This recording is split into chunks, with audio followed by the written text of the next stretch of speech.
Olá, pessoal, sejam bem-vindos ao canal WE Filmes. Meu nome é Wesley Ramos e nessa tarde eu estou com Gustavo McNair, roteirista e diretor do documentário Moa Raiz Afro-Mãe, que já está disponível nos cinemas desde o dia 3 de agosto.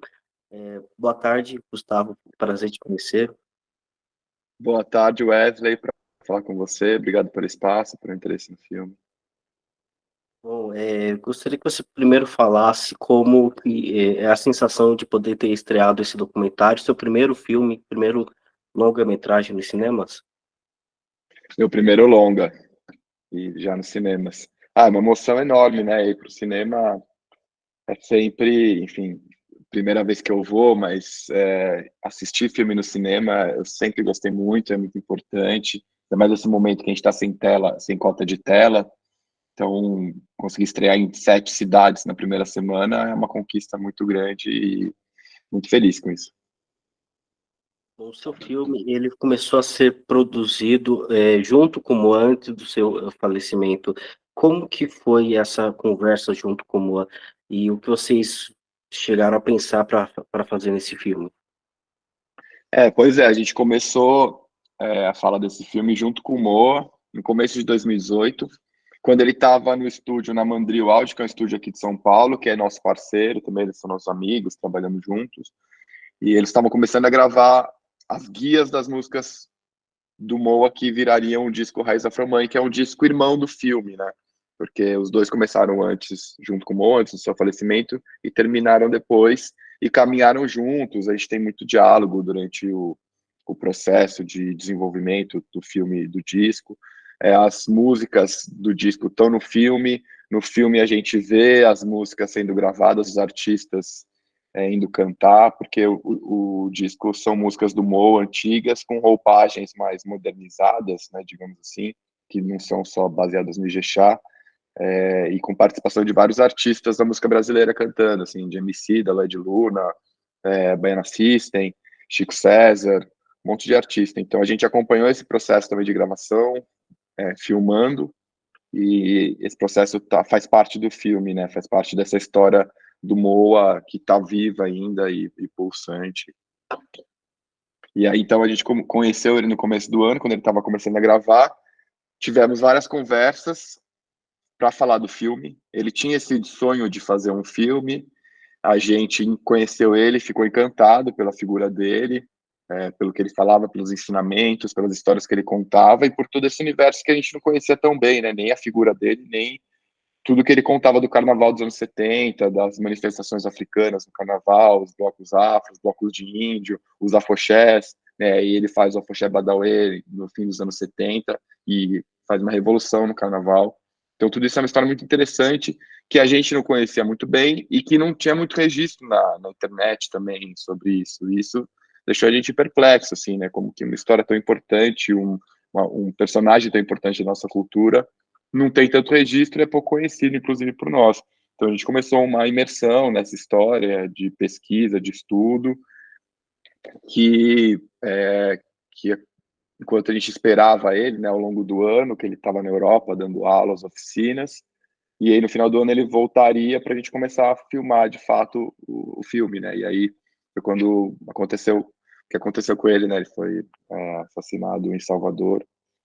E aí, enfim, foi um baque muito forte, a gente precisou absorver, passar o luto, também entender como é que a gente, né, ia seguir, ganhar forças, passar a revolta também, porque a gente ficou muito revoltado, né, com isso.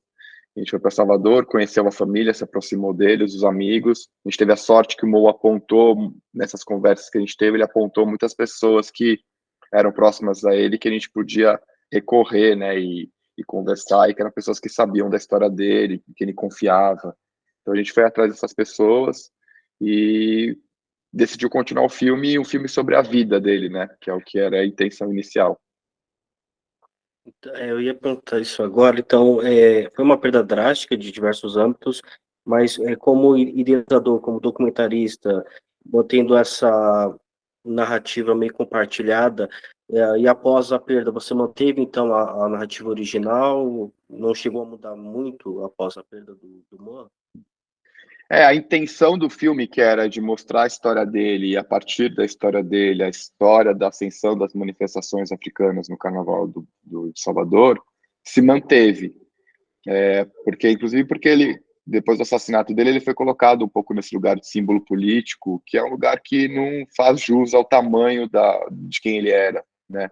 Então, muito se falou da morte, pouco se falou de quem ele era de fato e da obra dele.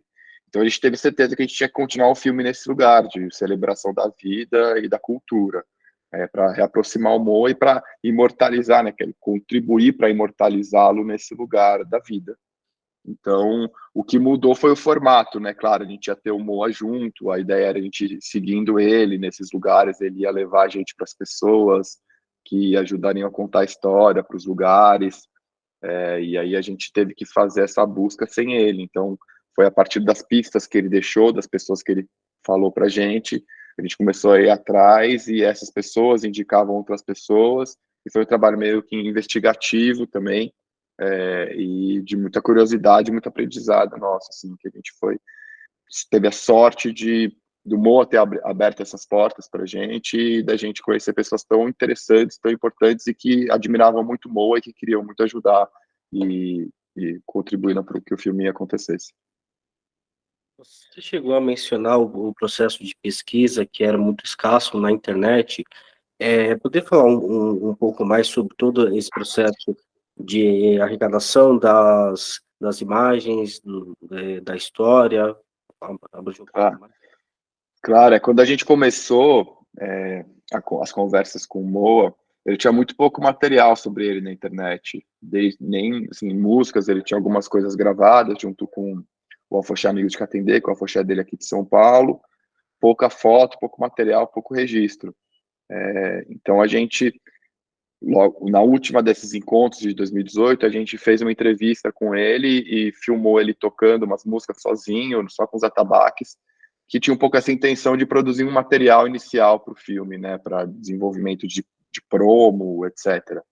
E a gente via que tinha pouca informação, então a gente teve, a nossa pesquisa foi muito de investigação mesmo e de ir atrás de pessoas, assim, tanto de pessoas que tinham uma relação pessoal com o Mo, amigos, família, que foram atrás dos seus álbuns de fotografia, procurar foto, vídeo que tinha analógico gravado, escaneavam, digitalizavam isso para a gente, quanto de fotógrafos que atuavam na época, fotógrafos profissionais e coletivos fotográficos que atuavam na época e tinham fotos, registros dos carnavais, e porventura do Badawi e do Moa.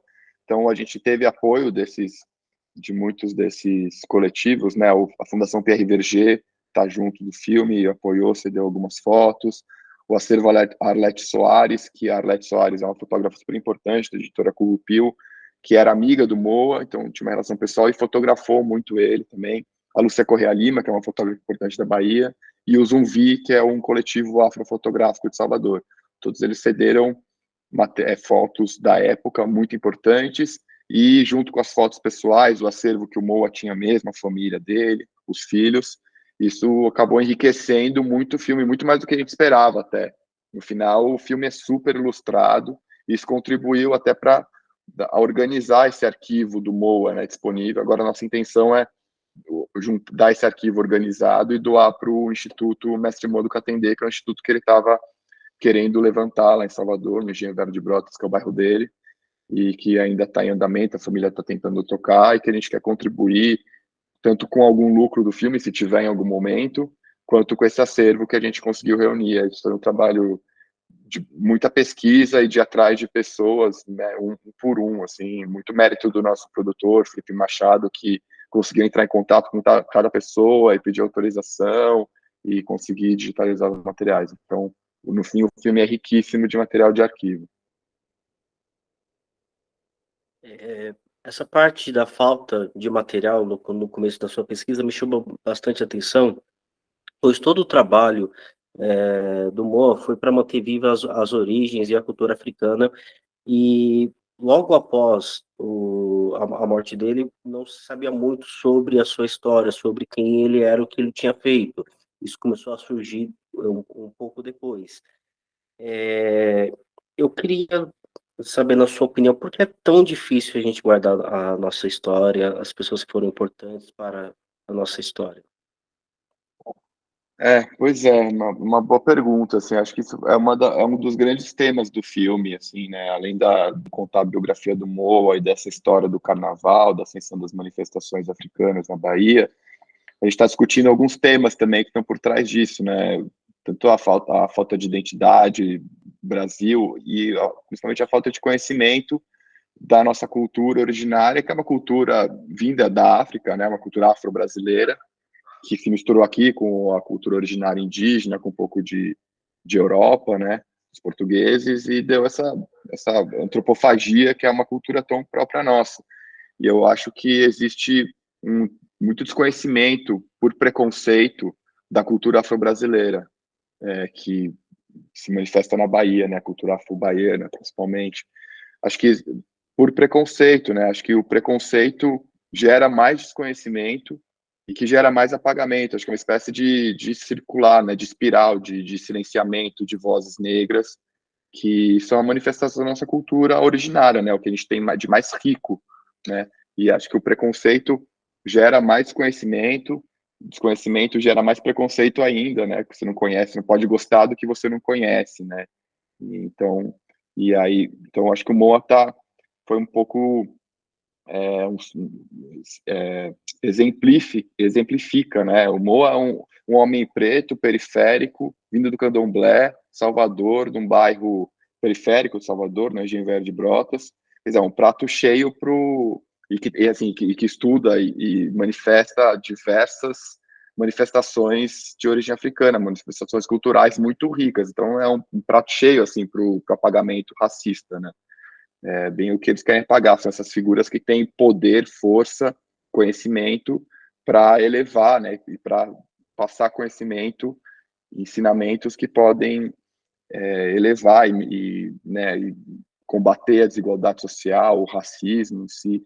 Então, acho que a gente, como brasileiro, a gente tem muito dever de conhecer melhor a nossa história, para que a gente possa se orgulhar mais da nossa história e se relacionar com uma identidade comum que possa abraçar a todos nós, todas as nossas diferenças, né? O país é muito grande, acho que é através de uma identidade comum a todos nós, que é uma cultura de origem africana. Bem, fora do âmbito de pesquisa que você realizou para o seu filme, você acha que as crianças, os jovens, os adultos atualmente, ou também todo o seu processo de pesquisa, eles conhecem o Moa de Catendê, eles conhecem tudo que ele fez, o Afogé Badawi, estão conseguindo ter acesso a essa informação, estão conseguindo ter esse conhecimento, ou ainda está retornando para esse esquecimento? É difícil dizer, assim, eu acho que o Gilberto Gil fala sobre isso no filme, né? Eu pergunto disso, e eu acho que ele dá uma resposta que a gente caminha, ao mesmo tempo que a gente caminha para trás, a gente caminha para frente, né? Então, acho que ao mesmo tempo que a gente vê muito retrocesso, né, nessa coisa de preconceito e de racismo, a gente vê uma evolução também. Acho que isso está mais na pauta, acho que as pessoas estão querendo mais conhecer, estão mais interessadas nisso, entendem mais que existe essa falha na nossa formação educacional mesmo, né? A gente não aprende a história nossa é uma história da branquitude colonizadora. Então, eu acho que as pessoas estão mais percebendo a importância disso. E a IMO é um canal muito rico e muito múltiplo para acessos à nossa cultura originária. Acho que ele ali atuava, né, ele era dançarino, compositor, percussionista, mestre de capoeira, artesão. Então, são vários caminhos que ele mostrava e deixava de acesso a uma cultura originária brasileira. Então, através dele, a gente pode se reconectar e redescobrir a nossa identidade. E eu acho que é isso que ele queria africanizar a juventude, ele falava sobre isso, né? Precisa africanizar a juventude, com uma saída para um futuro mais possível, mais unido, ao contrário disso que a gente está vendo, contra, né? Isso que a gente está vendo, dessa polarização, dessa ignorância, desse preconceito de uma parte da população. Então, acho que sempre vai ter uma parcela que vai se interessar e vai ser mais deixada se levar, né? E vai ter mais interesse, vai ter mais conhecimento. E uma outra que vai para um outro lado, combater e continuar ignorante e sem entender isso tudo, sem entender essa riqueza do Brasil, né? Sem entender o Brasil, na verdade. Você chegou a mencionar sobre um acervo para ser criado. Então, além do seu filme, o que mais está sendo feito para manter o legado do Moa? Bom, o 2018 acho que era um ano animado assim para o Mo, que ele estava fazendo as coisas dele acontecerem, né? Ele estava indo muito para a Europa, onde ele dava oficinas, aulas, e trazendo o dinheiro que ele conseguia lá para investir no instituto, né, em Salvador. Ele estava com o filme começando a acontecer, né, com a gente, e ele estava, pelo que a gente sabe que ele comentava com as pessoas, ele estava animado com isso. E o disco Raiz Afro-Mãe, que ele deixou as músicas, estava gravando e estava começando a escutar as primeiras produções, falar de quem poderia participar. Então era um ano muito animado. Também tem o disco Moa Vive, que foi de Salvador, feito pelo Átila Santana, que inclusive participa do filme. Então, que também saiu também. Então, tem o documentário e 2 discos sobre o Moa, que saíram meio que junto, né? E é engraçado que ele deixou 20 músicas em Salvador, 20 músicas em São Paulo, diferentes, nenhuma música conhecida. Então, os 2 discos são músicas inéditas, né, assim, que só eram cantadas nos cortejos, né, do Moa, nunca tinham sido gravadas, que saíram juntos, assim. Então, quer dizer, mostra um pouquinho do tamanho da obra dele, que ele trabalhou a vida inteira, né? Então, eu acho que ainda tem muito para conhecer do Mo. Acho que o filme é um bom acesso, porque deixa muitas portas abertas, muito interesse. As pessoas saem querendo conhecer mais, querendo escutar mais o Mo, querendo saber mais do carnaval, dos outros afoxés, dos blocos afro. Mas, ao mesmo tempo, não dá conta de toda a história do Moa, que é muito grande, do universo dele, então é muito maior ainda. Então, eu espero que muitos filmes vão sair ainda sobre Moa, sobre o Carnaval, sobre os afoxés, sobre o Badauê, que é muito rico, que ele tem muito mais música também para ser gravada, espero que sejam, e acho que vão, assim, porque uma vez que você conhece Moa, você se transforma mesmo, né? Isso muda a tua percepção de Brasil, de cultura, de negritude, de Bahia, e assim, não tem volta, é um caminho que você só vai puxando e vai descobrindo mais coisas, vai se alimentando muito mais, e sua fome só aumenta, e teu gosto, orgulho do Brasil, mais ainda. Bem, muito obrigado por esse momento. Eu queria pedir para você fazer uma chamada, pedir para as pessoas assistir o filme que está em cartaz. Claro, com prazer. Bom, filme Moa, Raiz Afro-Mãe, filme sobre a história de Mestre Moa, do Catendê, que é um caminho de reconexão com o Brasil, com a cultura brasileira. Está nos cinemas em 7 cidades de todo o Brasil, né, em Aracaju, Florianópolis, Fortaleza, Palmas, Porto Alegre, Rio Branco, Rio de Janeiro e Salvador. Na semana agora deve entrar em São Paulo, talvez BH, a gente ainda não sabe, porque a programação dos cinemas fecha na semana e só isso que define como vai ser as próximas semanas. Então, o público é muito importante, a venda de bilheteria, é a performance do filme que define se ele vai continuar por mais tempo ou não, se vai para mais cidades ou não, ainda mais agora que a gente está sem cota de tela para produção nacional no cinema, então é uma luta mesmo semana a semana. Então, quem tiver a chance, essa programação dessas cidades que eu falei, então até quarta-feira. A partir de quarta vai entrar uma outra programação que a gente não sabe como vai ser, torcendo para manter essas cidades e aumentar, mas a gente não sabe, depende da performance. Então, quem puder assistir hoje e amanhã, se o filme estiver nas suas cidades, vá, chama todo mundo. É um filme para ver no cinema, com som alto, tela grande, tá lindo, é muito musical. Você vai sair muito inspirado pelo Brasil, pela história do Moa. Então, acompanhe a programação nas nossas redes, que é @mestremoa Raiz Afro-Mãe. Lá a gente vai postando tudo certinho, a programação, os cinemas então, com link para comprar ingresso, e vamos avisando as novidades por lá também, que ainda tem muita coisa para acontecer. Bem, muito obrigado, Gustavo. Parabéns pelo filme, sucesso. Tchau, tchau. Obrigado, Wesley, eu que agradeço muito a conversa e as perguntas ótimas. Um abraço. Abraço, tchau, tchau.